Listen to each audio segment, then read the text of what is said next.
बहुत thankful I feel really proud सो बहुत मेहनत चाहिए फर्स्ट कथा ए मूवी रे and it's a very pure movie छोट छोट जिनस लाइफ रे जेबे आमे बहुत कष्ट रे जाऊ थाऊ तथापि निजको प्योर रखिकी स्ट्रेंथ रखिकी आगे बा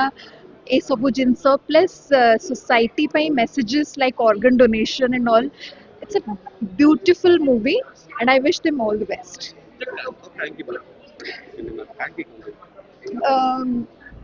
बहुत ही इमोशनल हो जाइए मूवीटा गोटे छोट झील and I don't want to spoil it for viewers but गोटे छोट झील तार पेरेंट्स यू नो स्ट्रगलिंग आ से स्टेज रे जे जाइथिबो I mean I related myself to with an accident that I met few days back जेतले आपण से हॉस्पिटल एनवायरनमेंट रे थांती एमआरआई होथिबो बापा माँ गोटे जगार थे से तो देखिले किए भी every anybody will be emotional super emotional touching movie I must say thank you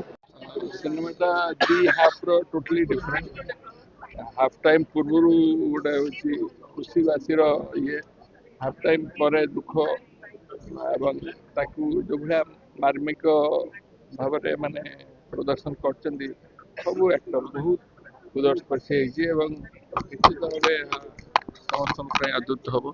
एवं गोटे मेसेज दौची जे आमर अंगदान महादान पुण्य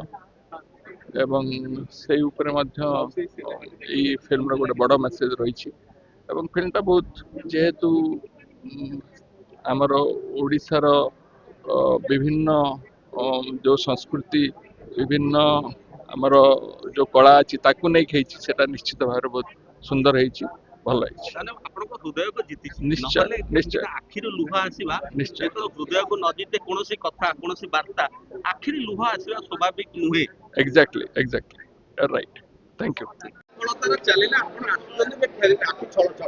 हाँ निश्चित निश्चित आपनकर ए पिक्चरटा प्रीतिराज शतपथी आउ नैना दासकर सुपर परफॉर्मेंस कमेंडेबल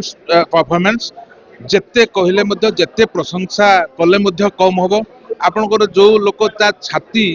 आपण पत्थर होइतले भी से आसले जो सेकंड हाफ से न कांदी रही परिबनी दी तीनटा सीन अछि जोंटा कि माने जो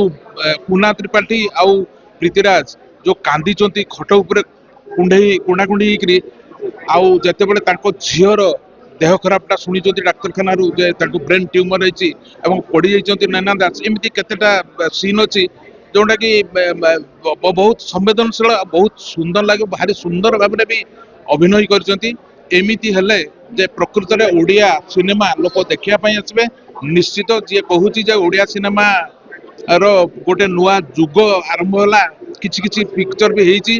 निश्चित रूपे बहुत सुंदर पिक्चर आ मु जेते कहले कि न कहले आपण माने निजे आसिले देखिले ही अनुभव करि परिबे आ जानि परिबे एमिति एमानकर माने जो हमर